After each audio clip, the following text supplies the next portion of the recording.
Hey there, everyone. Welcome into the first episode of Broad Shoulders and Cheese Curds, a Chicago and Wisconsin-focused podcast on everything sports from the Big Ten, Bears, Packers, Cubs, Sox, Brewers, Chicago area, Milwaukee area, basketball, Hawks, Bucks, Bulls, minor league baseball, and everything in between. I'm Ben Picorni from Barrington, Illinois, your Chicago side of the show, and I'll hand it over to my buddy Riley Trapp here to introduce himself.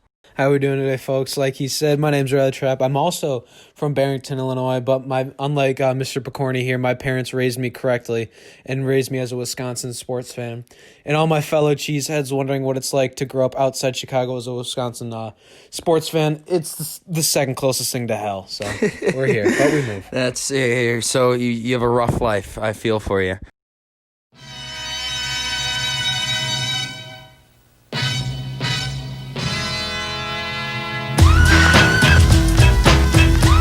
So I guess we'll start it off today talking about Week 14 of NFL football. The Bears and Packers both with big games. The Packers have some great implications. We'll start with the NFC North leading Green Bay Packers, if you want to lead us into that part. Yeah, the NFC North leaders. Packers go to Detroit to play the Lions, 3:25 p.m. Kickoff, which, the Packers, I don't know what this is. They cannot play in the noon slate. All three losses, I believe, have come in the noon slate, so I like this that it's the later slate. But the Packers do clinch the NFC North with a win and a Vikings loss or tie. And they will clinch a playoff berth if they win, and either Arizona, Seattle, or Los Angeles loses. So what about the Packers for the rest of the season scares you, if anything? There's a lot that scares me. The offense will go missing for 3 drives at a time. And that's just, I'm not going to complain because statistically we do have the number one scoring offense. Well, yeah, imagine your offense going missing for 7 weeks, like the Chicago Bears. We'll get to that later. Yeah, Packers, they're averaging 31.5 points per game, first in the NFL. So they look good, but, when they disappear, they will, 3 and out and gain 2 yards. And that's what happened in the Colts game a few weeks back. The whole second half, they couldn't just... Yeah, I was watching that game, and... you always complain about the Packers' defense, and I thought that was a great example of that because they blew a substantial lead, but the offense just went MIA. Yeah, that was it. The thing is, the Packers, they had 3 drives the whole second half of football because of a crucial Malik Taylor kickoff return fumble. That was rough, and then that set the Colts up inside the 30, I believe, but yeah, that was a tough one. The defense does scare me. It's just a nightmare to see them. The thing is, I'll trust them in a game like Detroit or a game like the Eagles. That's what I thought. But in games because I don't know, this might not be a playoff defense. If it's 2 minutes left, we're up 4, and Russell Wilson trots onto the field, I don't know if you're stopping them. That might be a let them score situation, get the ball back and see what you can do. That might just be a all-out cover 0 blitz, just have them throw the ball for an 80-yard touchdown. Run the field goal block and let them dink it over your head. Yeah, the classic Madden play when you just want to get the ball back. So the Packers will clinch playoff berth too if any of those 3 teams lose: Arizona, Seattle, Los Angeles. And if I'm you, you're sitting in the passenger seat with a one-way ticket down to Disney World pretty much at this point. Yeah, nothing to really worry about. The division race, but are you really worried about the Vikings winning out? I'm really not, because unfortunately we don't get to play the Vikings again. I would have loved that because I feel like the game at Lambeau was an absolute fluke. But they do play Tampa Bay, which I'm confident they will lose. And they do still have to play New Orleans, which I'm confident that they will lose. And the Bears. Thank you. Which I'm confident they will win. Okay. And then they finish off the season in Detroit. So I could see them going 2-2, but I would almost like them to I would like them to beat Tampa Bay, lose to Tampa Bay and then beat New Orleans, because then New Orleans will have a worse record and the Packers can get the 1 seed. But does playing a team like Detroit with nothing to lose? That's what the Detroit Football Lions with nothing to lose. Matt Stafford, who's quarterbacked that team for going on, it's got to be almost 10 years now. I would say it's probably over 10 years. Yeah. He's won nothing, accomplished nothing in terms of deep playoff runs or any individual awards, and that team has just floundered. My but God, his he's stats. still a top 10 quarterback in the NFL. yeah. And I mean, I would kill to have him. Maybe 5 years ago, not so much now, but he's too good of a player to be sitting on that team for so long. And I think that he, with nothing to play, is something that is pretty scary. Yeah, I mean, I'll give Stafford all the credit in the world, I mean, if you just look at the guy's stats, it's insane. He's played so well for so long, but he's just stuck in Detroit, and he's one of the most loyal people I've ever seen for him to stick with never Detroit left. like that. There's never even been rumors of him leaving, like you see with a lot of big, like Tom Brady, who ended up actually leaving. Cam, there was always talking about him leaving. He did go into New England. Jimmy Garoppolo goes from New England to San Fran. Everyone moves around, but Stafford has stuck. Well, even Rodgers now with Jordan Love coming in, your best friend. Can't wait till A-Rod's wearing the blue and orange in about a year and a half here, winning the NFC North with the Bears, but that's a ways off. And I guess we can talk about the Chicago Football Bears now. Yeah, well, here, let me just add this in real quick. Because, yeah. Well, this is week 14. We played 12 games as of right now, recording this on a Saturday afternoon. Yep. And Jordan Love has not been active for a single game. And, And I kid you not, when I had a nightmare last night, and this is going to sound ridiculous, but it was probably a dream. I wouldn't consider it a nightmare. But in my dream, I wake up, I check my phone, and I get an ESPN alert that Jordan Love is starting for the Green Bay Packers against the Lions. But would you hate that? I mean, we're trying to get the 1 seed, so. But if the Vikings lose 2 games of their last 4, you guys don't need to win anything, right? I think if the Vikings were to go 2-2, I think we need to win 1 game. You can win 1 game with Jordan Love. I said that about Mitch, though, so. That's true. We'll see. But, the thing that is confusing me is he has been listed inactive for every game. And, the games, not to dog on you, but the Bears game, when we left Rodgers in, that would have been a perfect time to put Jordan Love in when we're up big. Well, I thought it was an asshole move by the Packers to keep trying to score. Yeah, I mean, I was talking to you during the game, and I thought the only thing that's going to happen is he might get hurt, and then it's a bet. God willing. Because, I mean, last year, Roy Robertson Harris just landed on him, and his leg snapped in half. Yeah, so one more thing before we move to the Bears. Question to ask you. Week 17, Bears Pack. If the Packers at that point have the division locked up, are you okay with Jordan Love starting that game? If we already have the 1 seed locked up, or if we there's no chance we can have it, then yes, I'm all for it. But because this year the 1 seed's so important because the 2 seed doesn't get a bye. Doesn't get a bye, yeah. So I would love to fight for that 1 seed, but if we can't have the 1 seed, or if we already have it locked up by some miracle, because the Saints have such a cakewalk of a schedule, then I'd be all right with him starting. So if you end up losing that Saints game, but already have the division locked up, and the Saints are the clear favorite to win the 1 seed, you'd be okay with Love starting. Yeah, I'd be all right with him starting. The thing that scared me was coming out of camp, Tim Boyle beat him out for the backup role. Yeah. Which is alarming coming from It's Tim like Ryan Boyle, Leaf beating out Tom Brady for a starting role. Tim Boyle, who was undrafted. Yeah. I would say 3-4 years ago.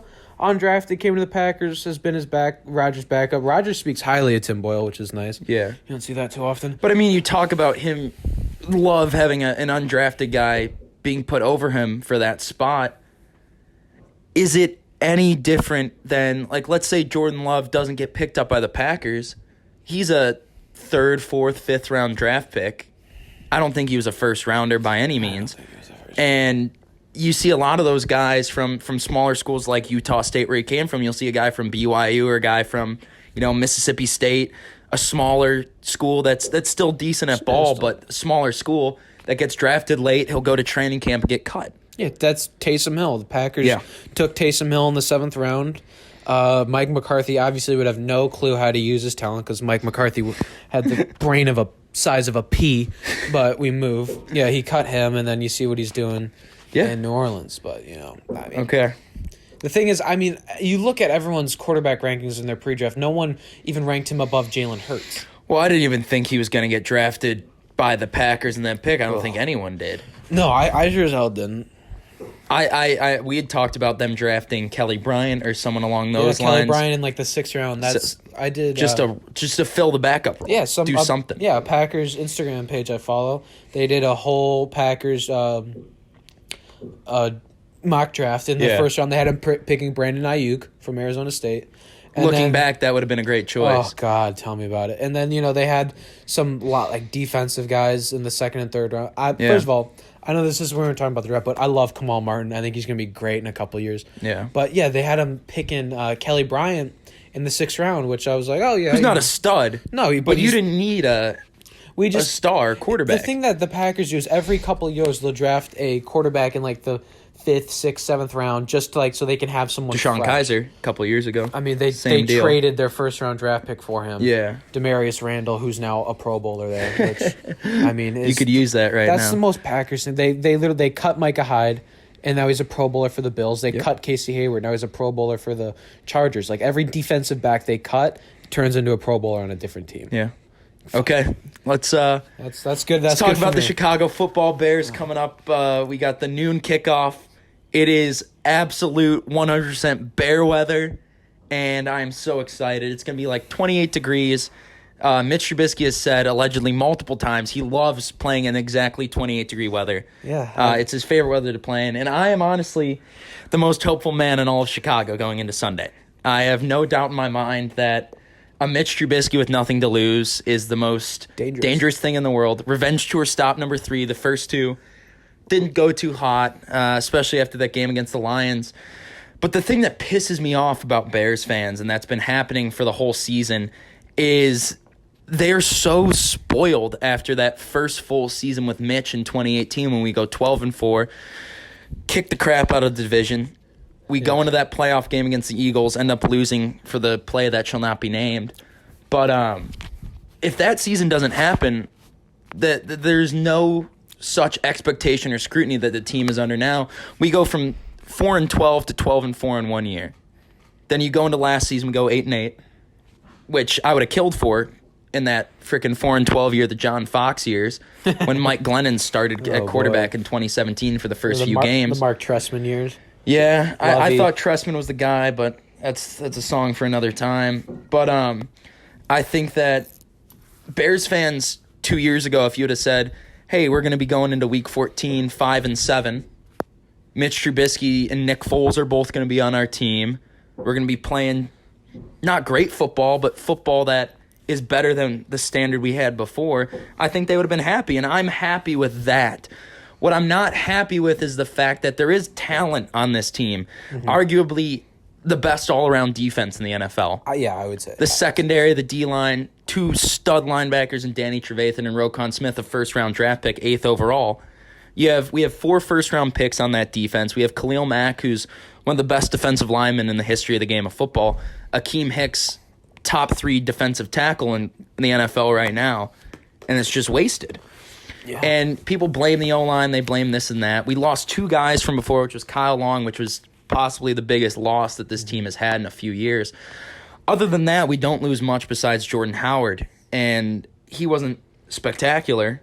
Dave Montgomery's terrible, no vision, no creativity. But you look at a team who is better than what we had before and should play to a higher standard. But it just comes down to Matt Nagy, comes down to Ryan Pace, and it comes down to Virginia McCaskey not allowing the Bears team to progress as a franchise and as a physical roster, and that's what kills them. But going to the game against the Texans, it's going to be cold. They're coming up from Houston, playing in the Dome. Hopefully the weather comes into play. Snow would be spectacular. They have no wide receivers. Fuller got suspended. Yeah. I think they released Brandon Cooks. I mean, they have nobody left. This game for me for the Bears is, do we really try and push for that miracle playoff run and win out, or at this point do we tank and go 5-11? 5-11, get like probably a top 10th overall pick. Yeah, 10, something like that. But I don't know where the missing piece necessarily is, and that's the issue for the Bears right now. Is everyone says quarterback. Last week against the Lions, Mitch Trubisky has 1 turnover. He throws for over 250 yards. He had upwards of a 75% completion percentage. Yeah, and against the Packers, he played well. I know he had those 2 bad picks. Yeah. And an alleged face mask on a fumble. 100% a face mask. Alleged face mask. But, I mean, another thing about that game was that's what scares me about the Packers' defense is the Bears were driving. Just the Packers get bailed out on, 1 or 2 plays. Yeah. And, I mean, the Bears do that against every team. They give them a gift, and it ends up hurting them. But I think tomorrow it's do or die for Matt Nagy. We'll talk about Big Ten football later, but a couple of head coaches within that Big Ten football sphere have been discussed as replacements for him. But I still think that Nagy should be the guy at the helm for the Bears. I'll talk about all the fire Nagy shit and all that stuff, but when it comes down to it, you have a coach that was NFL Coach of the Year 2 years ago in his first year as a head coach. He took the Bears, literally flipped their record in 1 season as head coach. Whether that was a fluke or not, that could be discussed. It could have to do with Khalil Mack, but Mitch Trubisky was the same player. Everyone else on that team was the same except for Khalil Mack. Mm-hmm. And he had a huge impact in that 2018 season, but other than that, there hasn't been much change. And 8-8's not a terrible year for Nagy in his second year as a head coach with a team that had struggled. I mean, we go 8-8. That's more wins than we had in 2 seasons combined under John Fox. Mm-hmm. So it's not terrible, and I think Nagy deserves more of a chance in a way. But at the same time, it's time to win. Mm-hmm. If they finish 8-8 this year, I wouldn't be pissed off because we were fighting and we were winning games. But with the way the Bears season started, I understand why people are pissed off. Yeah, I mean that 5-1 start was.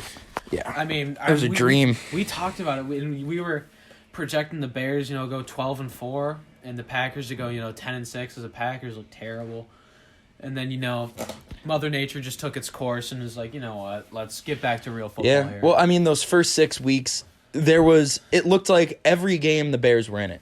Mm-hmm. There was always one play where like, okay, they have a chance to win this game, and it seemed like every time they needed it. Like, we would be on the phone watching these games, interception or fumble. The Bears defense would come up with one 3 times in those first 6 weeks. They would come up with a turnover to ice the game. And that hasn't happened. Mm-hmm. And people talk about the Bears offense, talk about Mitch. Oh, he sucks. The O-line sucks. The play calling sucks. The play calling does suck. Yeah. But our offense puts up 30 last week, and he gave up 34 to the Detroit Lions and a retirement home Adrian Peterson. Mm-hmm. Can't happen. So I mean, the thing is, like with Bears fans, obviously we've had our Bears fans and I've had our back and forth. Yeah. But I mean, you guys, you know what Mitch is by now. Like he's a role player. The kind of player he is. So I feel like at this point you can't blame Mitch, honestly, and that's what I see a lot of Bears fans doing. They're always, just get Mitch out of there. But I mean. You know what Mitch is, as we just watched Northwestern score a touchdown here. But Mitch, like what Big Cat said, Mitch is what Mitch is.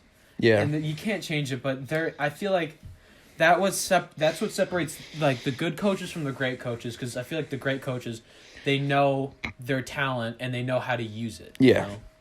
Like I feel like having, I've in my opinion, Mitch got to run the ball more, run the option. Well, I love me some option.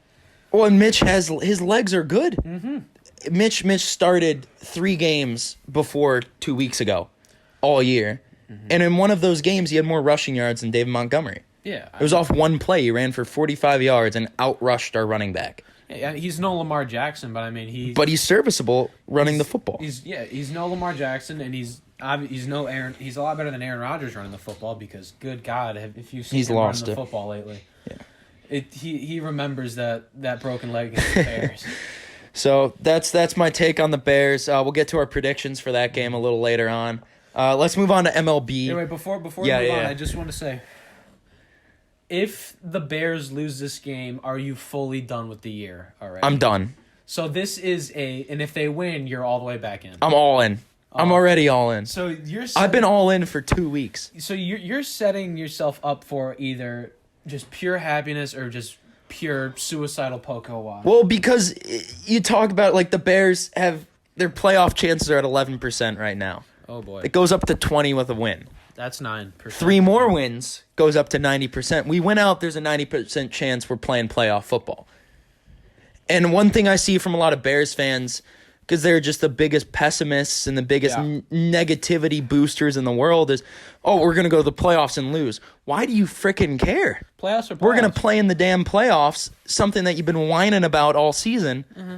And I don't get it. The Bears fans can't make up their minds about what they want. Yeah, imagine a couple years ago when you had John Fox or Mark Trestman, and someone tells you, hey, you're going to go to the playoffs. You take it. Of course. Yeah, and all these, it's just everyone saying, well, I'd rather lose now. People say that because they don't believe that there is a chance that they go. Mm-hmm. But I guarantee you all these people that we personally know too, we know people like this who are Bears fans who are like, they suck, Mitch sucks, I hope they lose every game. Sell the team, fire everyone, clear house. Fire everyone. Yeah. I guarantee you if the Bears, by the grace of God, win out, by the grace of Ditka, went out. Grace of the coach. Go to the playoffs. They will be sitting right there. That's the team no one wants to play right there. Yeah, there'll be nothing to lose. But those same people will be there watching the wild card round going, oh, baby, the Chicago Bears are in the playoffs. They're back. I never doubted them. I'll be like, where the hell have you been the past 6 weeks when we sucked? I mean, I get where they're coming from with because being a Packer fan, obviously, it's been great. I'm not complaining at all. But the playoff losses, they get to you because you're like, all right, like, I don't know if we're competing for a Super Bowl, but we're going to the playoffs, and we're getting, like, lower draft picks. True. And we're not competing for a Lombardi. So I get where they're coming from, but at the same time, your organization, like, since, 2010 has gone to the playoffs twice? 2010 and 18, yeah. Yeah, so twice, And, hey, in 2010, they went to the NFC Championship game. And if Jay Cutler doesn't get hurt, that game could be a totally... hurt in quotes, really. Quotes, but good that game could be a totally different story. But yeah, that's enough for the Bears for now. I mean, if Jay Cutler doesn't get hurt, I don't think I'm sitting here talking about Aaron Rodgers as a Packers starting quarterback. Fair. Okay, MLB news, not much. Obviously, it's not the hot season. Winter meetings haven't happened yet in the MLB, so there's not a lot of big deals going down. The Cubs potentially shopping around Yu Darvish. I just saw a video from them yesterday, hyping him up. I honestly don't hate that idea. I know a lot of people are angry about it, but I see it as a pretty good thing, honestly. I think that he came into Chicago with a deal on the level of David Price's $214 million deal when he went to Boston from Toronto, and he turned into nothing. And honestly, you had a great year last year, but everything about sports right now is a fluke. You'd have to say, like, you talk about the Phoenix Suns going 8-0 in the bubble after they won more than a quarter of their wins that season in an 8-game stretch in a row in the bubble. You're talking about Chris Yelich hitting 232. Yeah, everything is such a fluke, and everything is so minimalized because of the shortened seasons and all that. So maybe if you plays the second half, he gets blown the hell up and doesn't turn into this Cy Young candidate that he was. But other than that, I have no issue with them shopping him. Kyle Schwarber's gone, which I've been wanting to happen for years. I mean, I hate the Cubs. Don't get me wrong. I hate everything, but I loved seeing, Fat Schwarber go out there, run around. That was fair. Just because he looked like a Wisconsin guy. He looked like a Josh Sitton, a Packers offensive lineman, just a big beefy dude going out there hitting bombs. I mean, that's like he looked. I mean, that's just the type of first baseman the Brewers. I know he didn't play first base, but that's a classic Brewers first baseman, a big fat guy who hits 270 and either hits a homer or strikes out. Yeah, White Sox, still the best farm system in the MLB. We'll touch on them shortly here. Len Casper, longtime Cubs announcer, moving over to the White Sox. Another big thing in the Chicago sports media sphere recently. But that's about it for Chicago sports. You want to touch on the Brewers? Yeah, the Brewers. They traded. This is what really frustrated me. They traded. Their all-star reliever, obviously all-star back in 2018, but an all-star nonetheless. Corey Knebel I would have loved to get at least a decent player, but they got a player to be named later or cash considerations, which means he's going to be like a high A baseball, like a high A guy, or like maybe a double A at best. That was a little frustrating. They did re-sign fan favorite Daniel Vogelbach. I know you're a big fan of him for this time in Seattle. We went to a game. Yeah. Mariners at Brewers. 2 home runs, I believe. He hit 2 bombs. Yeah, that was. What always confuses me about the Brewers, like you guys, whether you might argue this or not, your best pitcher is Brandon Woodruff. Oh yeah, without a doubt. Who's not a top 20 pitcher in the major leagues. Yeah, we're talking about you build your dream rotation I'd do it 5 times and he wouldn't be in it. And you lack pitching. You've talked about the bullpen. So you go out and trade one of your best bullpen arms. It just makes no sense to me. I mean, the bullpen, the starting pitching is what the starting pitching is. All right, we got Fair. Woodruff, who's either like acts like, a top 10 guy, or he'll go 10 games with like allowing like 3 runs. Yeah. Like 10 starts with like allowing 3 runs, and he'll go like 80 innings and like play like an absolute animal. But then, he'll go on a streak of about 5 games where he gives up like, 30 hits a game, it feels like, almost. Obviously not really, but he's very inconsistent, but I feel like when he's on his game, he is one of the I'm not going to go far to say one of the best pitchers in baseball, but he is a top 10 pitcher. And that's why last year not this past year, but 2019 he was an all-star because he was just on his shit then. Corbin Burns, crazy potential. I mean, he obviously, Brewers fans know that he was a starter. Then they moved him to the bullpen. Then they moved him out of the bullpen. Back, So he played well last year. I'm really loving Devin Williams. I mean, I liked him before this past year even started because his changeup is unbelievable. Yeah. And now at this point, I'm thinking, all right, we have Devin Williams, this young guy who's an absolute animal. Hader didn't play like Josh Hader baseball last year. Do we trade Hader somewhere and get a farm system? But Hader is still Hader. He's still one of the best in the league. Yeah, in the Brewers, like legitimately, I saw ESPN. Everyone's ranking farm systems, and the Brewers have the worst farm system in baseball. And looking how last year went, how I kid you not, I believe this. We were the worst team in MLB history to make it to the postseason. Fair. We got destroyed by the Dodgers like we should have been. And you had a losing record. You're probably the first team in MLB history to make the playoffs with a losing record. Yeah, probably. So at this point, I'm thinking like, all right, we have Yelich. Like, this is such a Brewers thing to do, to sign a guy for a crazy long deal like we did with Braun. Then he either comes out that he's on steroids or he sucks the next year. So, and then we're stuck with him. But I'm not giving up on Yelich. Still love him. Should have won the 2019 MVP. But he got robbed because he missed like 3 weeks, even though he had more home runs. And we won't get into that conversation again. But I'm not giving up. But this is what frustrates me the most about the Brewers. It's the reports coming out that they're interested in Jack Peterson. And what frustrates me the most is we have so many outfielders. You have Kessenhora, who can play in the outfield. He can if he needs to, because he played down You have Yelly. We have Locane coming back, even though he opted out of the season. We have Avisail Garcia. I mean, he's one of the few bright spots on the team last year. No one could hit last year, and he was coming up in big moments. So the thing is, like, we just signed him last year, so I don't know why we'd be interested in Jock. What we need is a third baseman and Chris Bryant. Yeah, I wouldn't be opposed to that. He's kind of tailed off a little bit, but I mean, we have young guys. Like, obviously, I think I don't know. Brewers fans may be able to help me here, but Luis Urias, who played out of his mind defensively last year and okay offensively. I think they're going to move him to third, have Orlando at short, then Keston at second, Vogelbach.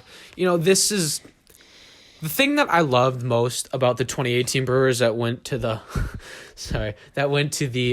NLCS is it was a Wisconsin ass team. It was a bunch of ragtag guys. Eric Sogard, Eric Thames. I mean, it was a bunch of ragtag guys. And then 2019, we signed all these massive, we signed and they don't Yasmani, and we lose in the wild card because of Trent Grisham, who I think possibly might have had a brain aneurysm when he let the ball go under his glove. I think Craig Counsell's a utility player manager. Yeah, I think he manages a team best when he has a bunch of guys who are 250 hitters. Who can play anywhere. Yeah, but, I mean, that's what he was when he was with the Brewers as a player. I mean, he was the guy he was a middle infielder, hit 280 in his prime. Yeah. He was never the guy who would go out and hit 320 and hit 20 home runs every year. But and that's what he does. And let me tell you something, Craig Counsell. I'm gonna go off on a rant. He does not know when to bunt, and it is the most frustrating thing. We will have a man. It'll be like 1 out, and we'll have a guy on third base, like we're down 1 in like the bottom of the 8th. And like we'll have like Orlando Arcia coming up who hits like 260 maybe. Although he did play well last year, but that's besides the point. It's like, and he's this fast guy, and I'm just thinking, just lay. So you down. want him to start playing Moneyball? Yeah, I want him just to lay down a bunt. And obviously, you know, I never get mad at a bunt that doesn't work. You know, because I'm like, all right, at least you're trying. You're trying here. Play smart baseball. Yeah, and just have him lay down a bunt and have him just take off. And like, it like, is what it is. Keon Broxton last year. He's fast. this So incredibly fast. fast guy. Can't hit to save his life. So put him in, lay a bunt down. That's what the Cubs used to do in the dog days with Tony Campana, Darwin Barney, those kind of players. But those days are past. So move on to a little Big Ten football here. We'll touch on it shortly. Northwestern taking it to the Illini right now. We're watching this game as they're recording this episode. Northwestern, Chicago's Big Ten team, they kind of do this thing where it's an on-year, off-year type thing. And 2 years ago, we have them in the Big Ten championship. They end up going to the Holiday That Bowl and beating Utah. Mm-hmm. Didn't win the Big Ten title game. I mean, at this point, why does the Big Ten West even try? I don't know what it is about Northwestern. They have done a great job recruiting, and they recruit very well from Chicago. Yeah, the suburban kids. They will sign recruits that are not, and then play them in the position that they did not play in high school. You have Riley Lees, who I saw play quarterback in high school at Libertyville against the Cary Grove Trojans back in the day. He was a quarterback, junior quarterback, took him to the semifinals, ended up winning state the next year. He's a 2-time All-State quarterback. They stick him at wide receiver, and he's one of the best wideouts in the Big Ten. Yeah, he was an athlete, and the same thing, you know, with a dear friend of the show, Mr. Ray Naira. Yeah. You know, All-State, was he All-State? I think he was. He was All-State. Yeah, All-State quarterback. They had him playing wide receiver his freshman year. Now he's playing running back, which shocked me because when I would see Ray in the halls, you know, his senior year, not that big of a guy. No, but an athlete, tough, strong. Not an inch taller than 5'10", I would say. And he's, you know, a tough kid. You know, obviously he told me he wouldn't play in the Wisconsin game because of his ankle. So there you go. It is Ray. what it is. But also in the Big Ten sphere, I think the big thing this week is the Big Ten's ruling that you need to play 6 games. Yeah. That they established at the start of the year, and now a special ruling possibly about Ohio State being allowed to play in the Big Ten title game and get a Big Ten team into the playoff. Because I mean, barring a miracle from Northwestern, Let's not even. they're going to be in that it. Thought. But I think that it is the hypocritical nature of COVID period sports where you have ESPN pundits, Big Ten Network pundits, Fox Sports saying, well, I mean, they didn't follow the guidelines. They should be punished for it, this, and that. Yeah, but then at the same time, they're coming out this week saying, why are you punishing them for COVID? Because it's a situational thing. Like you look at the Cardinals from the MLB who missed, it had to be like almost 10, 15 games. Because they went to the Potawatomi Casino in Milwaukee. How could you not up in Milwaukee? I mean, but winning the good land. Yeah, but I think that you look at a situation like that, they were allowed to replay their games. They had established the standard. I think you got to stick to their guns as Northwestern puts another touchdown into the end zone. This game's over in the battle of the state of Illinois. But for OSU, I think the ruling should be screw them, they can't play. Really? Yeah, because I think that there's too much flip-flopping right now in college football and in every sport pretty much at this point. You know, they will set a guideline. They'll say, this is what happens. MLB stuck to it very closely. You look at the SEC. We're not focused on the SEC, but you look at Nick Saban, who tested positive for COVID, and they're like, okay, automatic, 10 days, can't be near anyone. Yeah. Then 2 days later, they're like, well, he tested negative on his second test, so he can come back and play. False Like positive. you have to establish a standard and stick to it, and that's something we're lacking. But my thing with Ohio State, I think they should let him in because this is the thing. I know Big Cat touched on this on part of my take. I don't know if it's good for the Big Ten. It's so good because for people who don't know, conferences that have teams who make it to the playoff get $6 million. That's spread out evenly. The Big Ten has 12 teams, which frustrates me calling it the Big Ten and it's 12 teams. Anyways, So each school gets $500,000, and just the things that they can do with $500,000. Obviously, Yeah. it doesn't sound like too much of money, but I mean the things You look can at a do program like Northwestern, Purdue, Yeah. smaller programs. Illinois, you look at like schools like that. $500,000. You could spend on coaches going to go recruit out of state. Yeah. You I mean, know- Northwestern's entire basketball remodeled Welsh Ryan Arena, that all stemmed from the basketball team making the tournament and the football team going to the Big Ten championship and then playing in a New Year's Six Bowl. Yeah, I know, and like Big Cat said, Big Ten, Big Ten rivalries are so strong. Yeah. They don't want to see those other teams do good. Like, I love Wisconsin, ride or die Wisconsin fan. I hate Ohio State, but it's like just let them in because do you really think that Because I think next season, if the Badgers come out, they smack Ohio State in the mouth by some miracle. Oh God, go keep winning games. You want to say, look, we just beat a team that's a statement win who went to the playoff last year. I understand that part of it. Yeah. I also wouldn't hate seeing the Indiana Hoosiers get to play in the Big Ten title game. Yeah, but I think they deserve a shot. They do, but it's like at the same time you saw how Ohio State beat them, not handily. They had a massive lead and they choked. But I mean, that's Indiana. That's one of those games where they score with 2 minutes left, and you're like, oh, it was a 1-touchdown loss. Yeah, but the game was never in their hands. It was never in doubt. The thing is that Indiana and Northwestern, there's no way that they're gonna make it to the Big Ten playoff because, like it or not, Ohio State's a big name, and the voters are more likely to choose a team like Ohio 100%. State, Alabama, Clemson, Notre Dame, these big name powerhouse programs.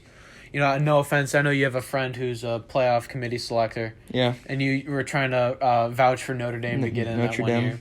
But, just let them in. Just let them play the Big Ten championship because they'll kick anyone's ass in that game. Doesn't matter who they're playing. I mean, Indiana, much respect, they've had a great year. Yeah. But they're not making it. They're lucky for them, they're going to be in the, I don't know, the Tostitos Fiesta Bowl. Congratulations. It's a good game. Yeah. And they'll lose to I don't know, someone like Georgia or something like that. It is what Miami, you know? So would you rather have would you rather have Ohio State going to the playoff, giving your school $500,000 or seeing an Indiana and Northwestern Big Ten championship matchup? That's fair. Which means nothing in the absolutely scope of the playoffs. Nothing. Yeah. And I mean, I don't know what the bonus is. Well, I mean, I did see on ESPN this morning, they did a graphic on, teams' potential finishing points. Mm-hmm. They are assuming that OSU is not going to play in the Big Ten title game, that Northwestern wins this game against Illinois, which, as it looks like, is pretty guaranteed. Yes. And that Northwestern's going to go win the Big Ten title game. They have Northwestern in the playoff. Yeah, but the thing is, for me, is But imagine how big that is for Northwestern. that's huge for Northwestern. I get it, but I see what you want a better representative of the Big Ten than Northwestern, which is fair. As and honestly, it all comes down to the playoff committee selectors, and I think when it comes down to it, you look at a team, and honestly, I feel like the record isn't a good showing of what Northwestern really is. They are not, in my opinion, that good of a football team. I mean, hot take. Wisconsin is horrible, and they didn't really beat them that badly. That's fair. I can touch on Wisconsin later because, Jesus Christ, the highs and lows of this year. But, yeah, they just pulled up a graph at the playoff rankings. I mean, you look at these teams, Alabama, Notre Dame, Ohio State, Texas A&M, Florida, all of those teams. Iowa State, for some reason. Yeah, I don't know, Georgia, Miami, Cincinnati's up there for some reason. They all, would beat the living daylights out of Northwestern. So, the thing is, would you rather have, a team from your conference go and, make a threat for the championship, which I would assume gets you more money into your conference if they win it. Well, notoriety as well. Yeah, and, because Northwestern, love them or hate them, they're going to, I assume if they're even going to get into the playoff, they're going to get the 4 seed. They're going to play Alabama and get or the Irish, annihilated. Because Alabama still has an SEC title matchup to play, and that's potentially Georgia doesn't look amazing. It would be probably against Florida, and that I don't see the Gators beating Alabama. They look too damn good. But men's hoops, yeah, men's hoops, Illini basketball. Coming out of nowhere. The Flying Illini are back. I grew up a DePaul basketball fan. We'll get to them later. Yeah. But Illinois, you always watch them. You see them in the tournament. I've been to a few games down at Assembly Hall or whatever corporate name they call that place now. 4-1. They're only lost to number 2 Baylor. The Illini are cooking.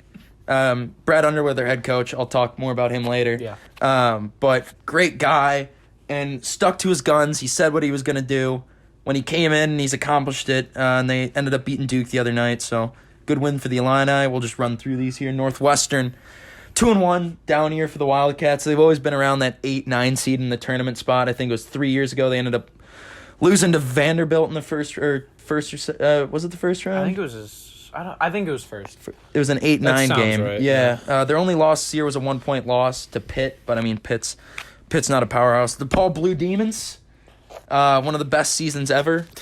Last year started 12-1, beat number 8 Texas Tech at home, and then floundered once they got to conference play. I was at their first conference game against Seton Hall, which was a bad loss. DePaul was supposed to play number 8 Iowa State a week ago. That game was canceled 30 minutes before tip-off.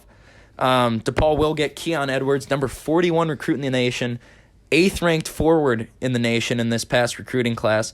He'll register for classes starting the first week of January, and he'll be eligible to play. Wisconsin, you want to touch on your Badgers basketball team? I mean, Wisconsin is always the ragtag team that makes it to the Sweet 16 and then gets blown out by someone from the Big East. But the Badgers, they do this every year. They love not living up to their potential and playing down to the competition. We saw it against Marquette. They should have blown them out. I think they were 17-point favorites. They ended up losing on a last-second tip-in, which was pain in itself. But they beat Rhode Island the other day. They beat them by 11, which, 11 It's a respectable team. Rhode Island is, probably the second closest thing to dog shit basketball-wise. I mean, they're a consistent tournament team out of the Atlantic 10. I mean, they're a tournament team, but at the same time, Wisconsin should be blowing these guys out. And it's frustrating. That Marquette game was so difficult to watch because you see Marquette, who makes it to the March Madness once every maybe 4 years. 8 years. I mean, because they're in the Big East, they never win the Big East. True. For a small school like Marquette, you almost have to win the Big East to get in. Well, I think the Big East is a top 3 basketball conference. It is, yeah. I think it's better than the Pac-12 and now the Big 12. I think Big 10, SEC, underrated. The SEC is very underrated, but I think the Big East is you have Georgetown, Xavier, Villanova, all consistent tournament teams. Seton Hall, who's turned it around and made themselves a tournament name. And I think those are established tournament teams. Yeah. And you don't see 4 teams coming out of a conference, especially the Big East, where it's a smaller conference. Only Catholic schools besides Butler and Creighton, I want to say. But other than that, it's all small Catholic schools that are able to challenge for a tournament spot every year, and I think that's something to be said. I'll touch on Loyola. They play tomorrow. Theoretically tomorrow, all right. But, they obviously Loyola doing what they should, dominating in the Missouri Valley Conference. Yeah. Battle for Chicago as well against UIC. Yeah. At the Flames Pavilion. Yeah, just Seton Hall, I remember last year just ripped the heart out of all fans. That was rough. That was a rough one. Marquette, tough loss to UCLA. Yeah. Very confusing team, as you wrote down on our call sheet here. They go confusing in what way, Mr. Trapp? The thing is, I don't know how I feel about them. I believe they're 4-2. They go and they upset Wisconsin. Yep. And then, okay, you're riding high. You need to ride this wave. On a free throw tip-in play. Yeah, man, against the Badgers. Badgers, what are we doing? We have... All right, I won't even... Because I'll go on a 10-minute rant right there. But Marquette, they good for the Golden Eagles. Good for them. It's just... It's tough. It would have made me feel better if they would have beaten UCLA. Because UCLA is always one of those teams they're never a top 5 team, but they're always. But it's a good win. It's a respectable. It's a good team. win. Yeah, it's a good win over Marquette. Marquette, Jesus. So the NBA, your Milwaukee Bucks. Oh God. Giannis not signing. I'll touch briefly on the Chicago Bulls first. Please. The Bulls are back officially. Won their exhibition game last night. Draft picks look good. I think that Lauri Markkanen could develop into a stud, even though he's had some time to develop already, and we're still waiting on that. But Bulls are back. They got rid of that cancerous administration that they had on the team. That's true. With Garrett Pax. Yeah, so it's time to fire up Sirius, get the Bulls back into the playoffs, and get that classic 1993 feel back for the Bulls. But I'll let you touch briefly on the Bucks, and we'll wrap it up with some minor league baseball and a few other things. It's panic time, okay? It's panic time. Giannis isn't signing. I mean, it's panic time. Seriously, we just traded our entire future for fucking Drew Holiday, who, Yeah. great guy, averages 19 points a game. But we traded so much for him. I think we traded like 3 or 4 first-round draft picks. And now if Giannis doesn't sign, we're going to suck major ass because he is the entire team, whether we like it or not. He is the entire city of Milwaukee basketball. If you go to Milwaukee during basketball season, anywhere you look, it's going to be a Giannis ad. Like literally, Milwaukee, depending on what season it is, you either see an Aaron Rodgers ad, a Giannis ad, or a Yelich ad everywhere. So best case scenario. He signs. Signs. Supermax? Supermax 5-year deal. Worst case scenario. Worst case scenario, he doesn't sign. We play with this guy who evidently now doesn't want to be here. And now I'm thinking, okay, do we trade him and try and get some capital for him? Because a team is going to give up an arm and a leg for him. And so, like, if he doesn't want to be here going forward, should we just trade him? And I mean, this Drew Holiday trade. I don't think that's your worst case. I think that's your middle of the road case. I think your worst case is Giannis doesn't re-sign.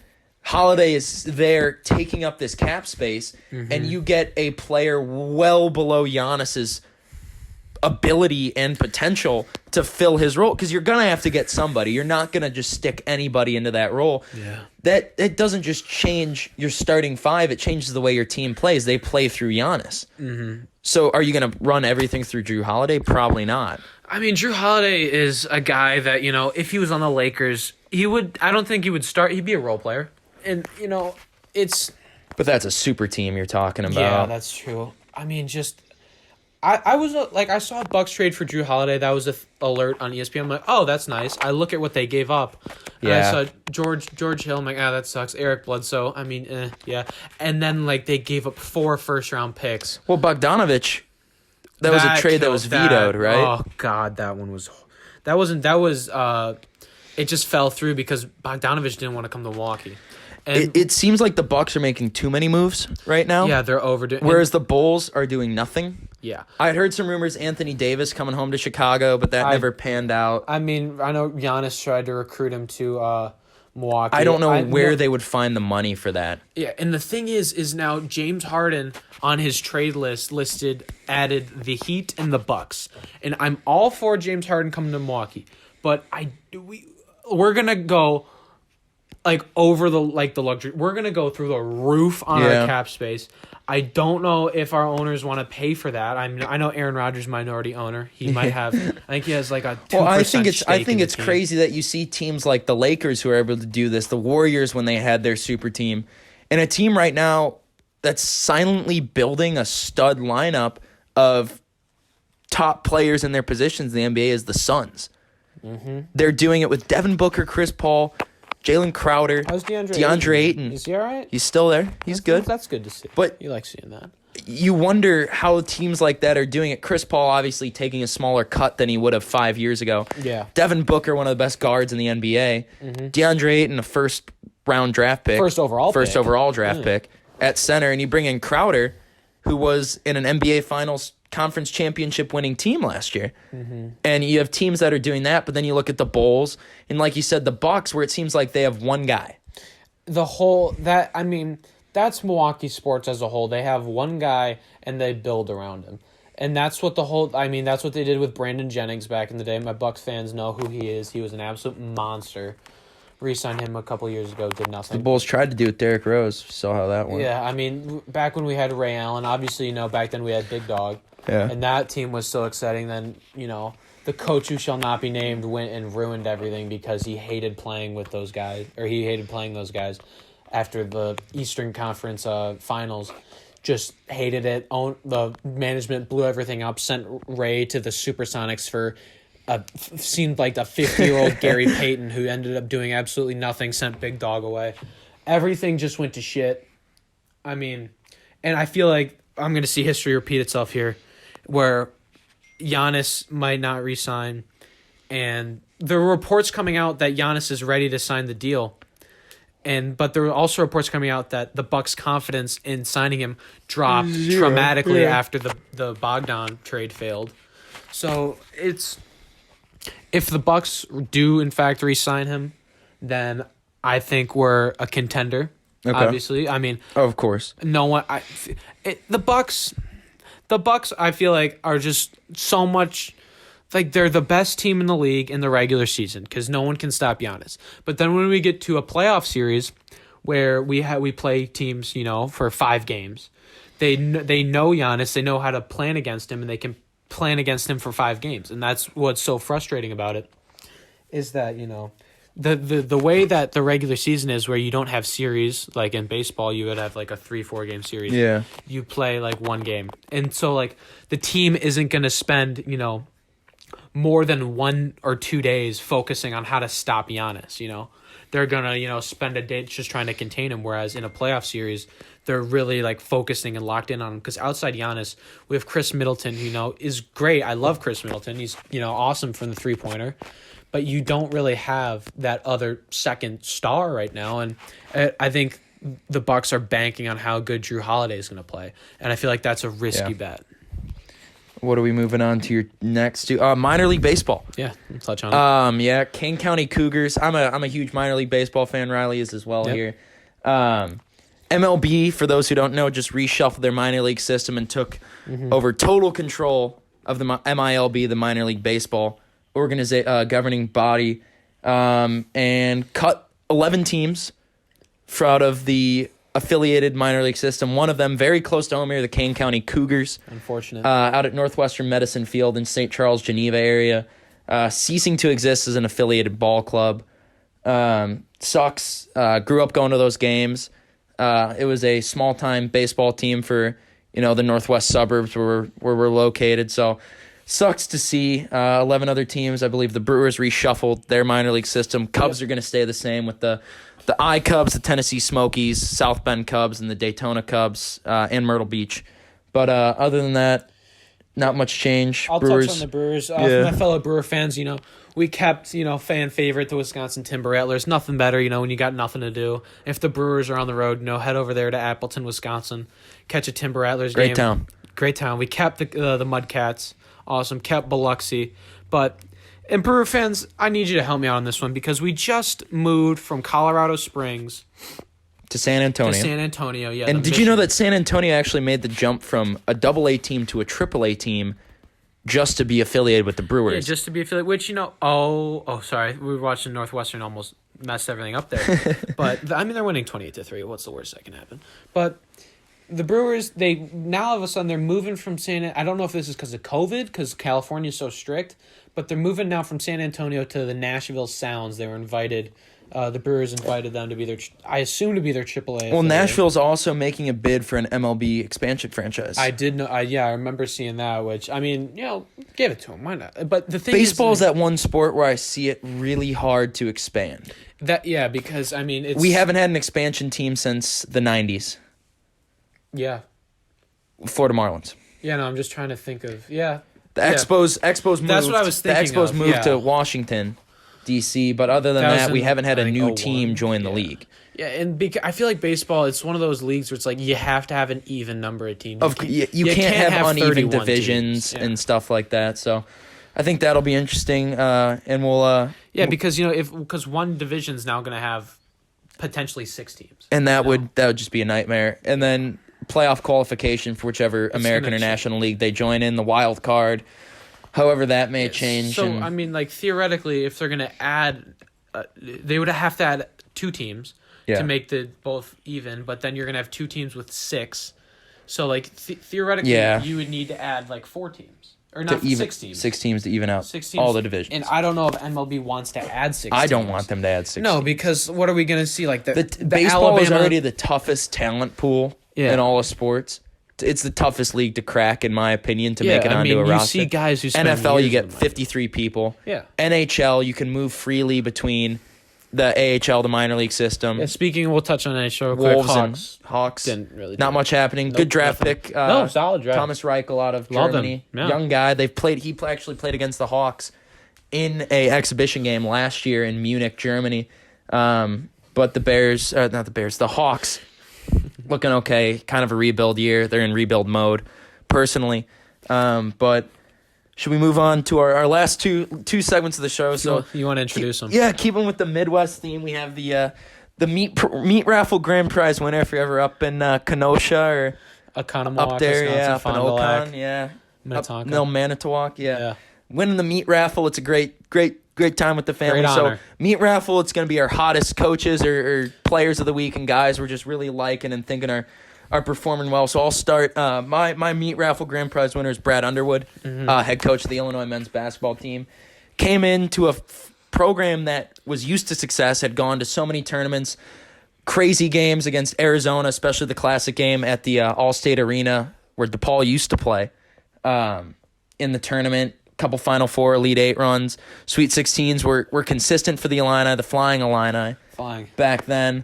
But Brad Underwood came into a struggling team and turned them around, honestly. And last year they thought it was going to be the year. They were going well, stunted by a loss to Missouri in the bragging rights game, which will be tonight. Yeah. So if the Illini can win this game, that'd be a huge statement.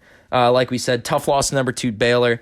But made up for it by beating Duke by 15. And 2 years ago, that would have been a dream for the Illini. Oh, God. So Brad Underwood, that's my big winner of the week. He's big win against Duke for him in the fight in Illini. And that's my guy. So Mine, I went with the New York Football Jets. They almost ruined their damn near flawless tank. tank at for this treasure. point. Tank for This Trevor. tank has been so perfectly executed, and they saved it right there at the end against the Raiders. Yeah. I mean, you gotta love a cover man zero, or whatever Greg Williams calls it. Like, just when I was watching the end of that game because I was checking ESPN. I'm like, damn, the Jets are gonna win. So I pulled up, I looked, and then I see everyone blitz and the linebackers spy. I'm like, okay, why are you having someone spy Derek Carr? Right? He's not a Lamar Jackson. He's not going to burn you for a 60-yard touchdown. And then it hits you. Yeah, and then I was like, oh my! And then Derek Carr just lofts one over this. I think he was like a rookie cornerback, and I just said, oh my God, the Jets are so smart. They saved their tank. I can't if you saw that in a movie, you would say that's unrealistic. Yeah. I mean, It's a video game. just a perfect tank by the Jets, and I think that deserves all the credit in the world. Fish fry. So Friday night fish fry, classic. We have one here in Barrington. Yes. That goes on every week at the Matt Cray golf clubs. And little Midwestern tradition here in the cold months, and even in the summer, a little fish fry never heard up in Door County, Wisconsin. Yeah, But during the line. fish fry, just roasting some people that were calling out for performing poorly or any organization. So Trap, I'll let you start with I'll this one. take this one. I'm going with the University of Arizona football team. Jesus Christ. That was They lost, for people who don't know, they lost 70-7. 70-7 To their arch to rivals. Arizona State, which, a game, where you lose like 40-7, that's bad. Bad. But the fact that they lost 70-7, the fact that the defense can even, I'm having a hard time like imagining this, but the fact that a Division I defense, guys who are recruited to play defense. Like, it'd be one thing if they had guys switching over from offense, but they gave up 70 points. I don't understand. Your arch rival, ASU outscored them 10 times their total. They scored 21 points. That is insane. They scored 21 points every quarter, but the fourth. Because I see people saying, "Oh, I mean, it was only a 63-point loss." Like, that's not insane.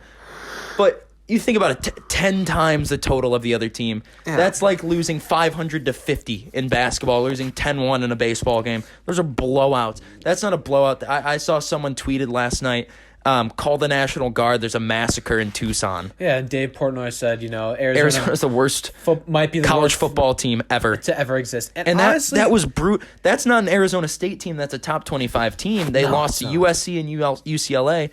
That and they USC loss was brutal. destroyed them. That was brutal. So we'll move on to my fish fry. Oh, all right. Well, let I'm me just. I'm gonna change my fish fry. Really? I'm Okay. gonna change my fish fry.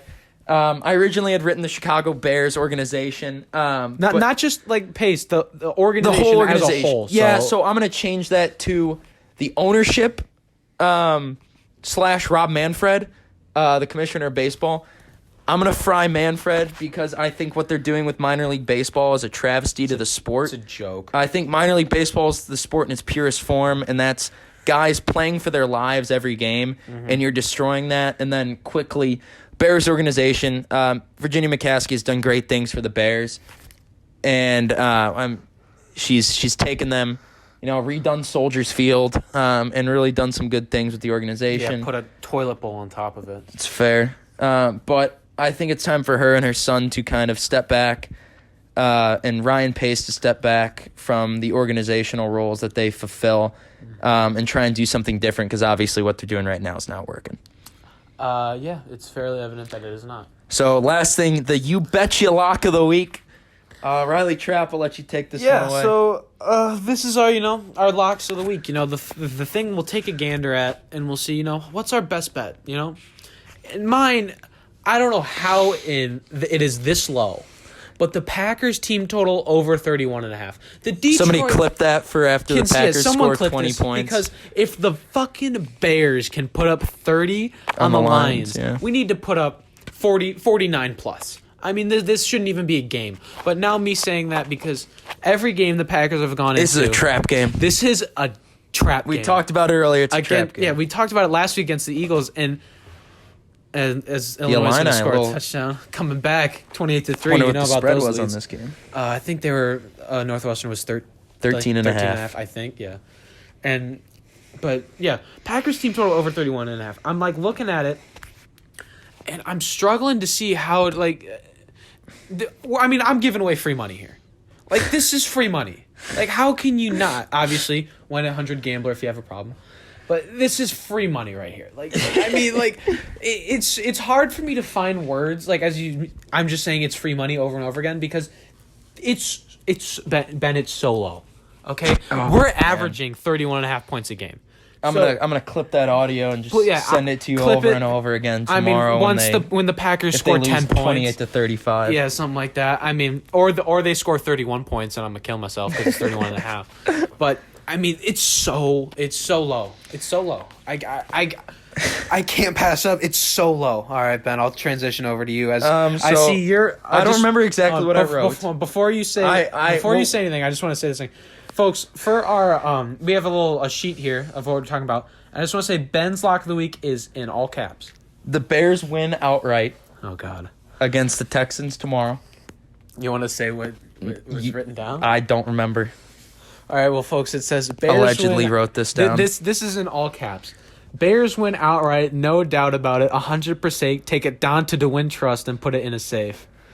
So there you go. They're gonna win. Ben, if you want to elaborate I would on bet that. my life that the Chicago Bears, clip it, will win tomorrow. Noon game, bear weather. Bear weather. Mitch Trubisky revenge tour, stop number 3. Texans can't play in the cold. Probably the They're playing last 4 games of NFL football that Mitch Trubisky will ever play. Starting role. He'll find a backup role. I think Foles Jags. should start when he's ready. I honestly think Foles is better. I love Mitchie Mitch, but I think it's time for Foles to step in. But Foles is I'll second say it half for of you. the year. Bears win outright, no doubt about it. Take it down to the win trust and put it in a gosh damn safe because the Chicago Football Bears, not the baseball Bears. 100% chance that they win tomorrow against the Texans. And with that, I think. I mean, first of all, let me touch on that real quick. Because I can't let you get away with that. I just want to point out, folks, that the Packers did beat the Texans soundly.